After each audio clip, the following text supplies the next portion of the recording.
Hi everyone, welcome back to Elephant in the Room, a platform that we are using to untaboo infertility conversations. Thank you so much to those who have watched, liked, shared, and even subscribed to the channel.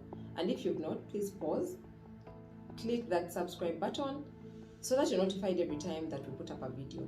And also let us just interact in the comment section. Tell us if you like the video, tell us if there's something that you have to contribute to the conversations that we are having.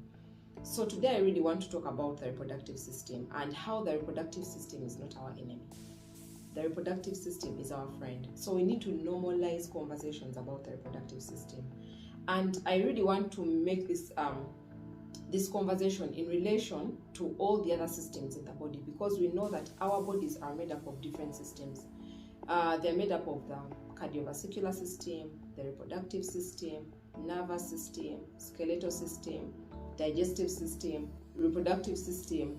Yeah, I don't know if I've missed out any other, but we know that if any of these systems is sick, or if it's failing, you're going to go to the doctor to get treatment, to find out what the problem is, and to try and support the system to function as it should. So we see that when your heart is sick, when the cardiovascular system has a problem, you're going to go and see a cardiologist. You're not going to go and see a general doctor. You're not going to go and see a gyne because your heart is sick. You're going to go and see a heart specialist. And we've heard of people who get pacemakers. We've heard of people who get heart transplants.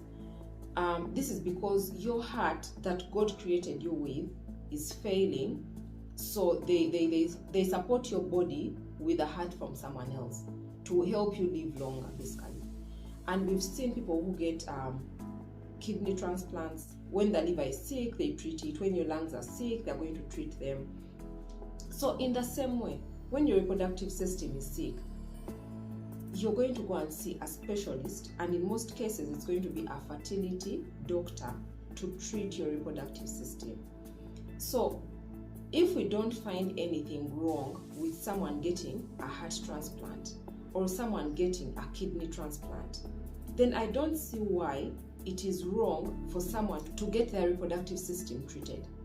Or I don't see why it is wrong if let me talk about like a lady. If a lady is above the reproductive age, which is in most cases, I think 40 or 45. So we are, at this time, let me say like your egg reserves are low, or someone has probably hit their menopause and they're not able to conceive naturally. So we've seen people who are going to get egg donors to be able to conceive.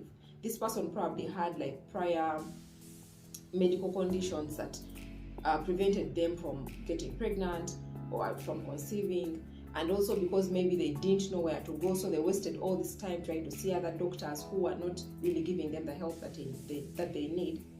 By the time you get to a proper specialist, they tell you that your egg reserve is out, so you actually need to use an egg donor to be able to have a child.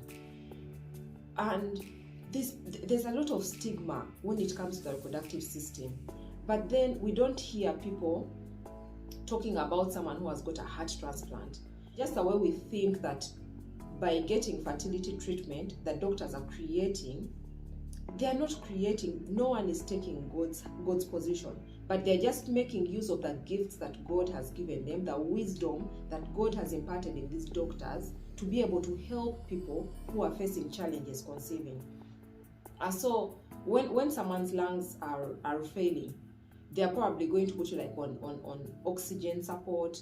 They are going to try and treat the lungs. So in the same regard, we could say that the doctor is giving you breath, because we know that God gives us the air that we breathe. God is the one who breathed into our lungs so that we are able to have the breaths that we have. So we would say that the doctors are giving life. The doctors are giving you breath, but they are not. They are supporting with the wisdom and knowledge that God has given them to be able to help someone through a condition that they're going through. Or when your heart has failed, should they leave someone to die? No, we see that the hearts are treated. Heart transplants are made. People get pacemakers to help the heart perform like it should. So in the same way, when we go through challenges of fertility, we are going to go and see a fertility doctor to get fertility treatment to support our reproductive systems that are not functioning as they should, to be able to function normally. So when I go to a doctor to unblock my tubes, if I have blocked fallopian tubes for whatever reason, whether it was an infection, and there are several other causes of, let me say, like the tubes blocking, and I'm going to go through treatments. Maybe it's going to be like laparoscopy, try and unblock the tubes, or if the tubes fail, and I'm going to go through IVF, where they'll get my eggs and my husband's sperm and basically create an embryo from outside the body, trying to dodge that, the function of the fallopian tube. The doctors are not creating, they're not creating life. They are supporting with the knowledge and the wisdom that God has given them. They are supporting and they are helping people to rejuvenate the reproductive system to work as it should. So let us stop the stigma. Let us stop all these myths about the reproductive system, about the fertility treatments. Because the truth is, the reason why most people are not going to hospitals to get the treatment that they need is because the stigma is so much. But if we actually look at it from a perspective that any other part of the body is going to fail and you're going to go and see a doctor, which is normal. Any other part of the body is going to fail and you're going to get a transplant, which is normal. So let us normalize fertility treatments. Let us normalize the support that people who are experiencing fertility challenges are getting. So yeah, that is it for today. And until next time, bye-bye.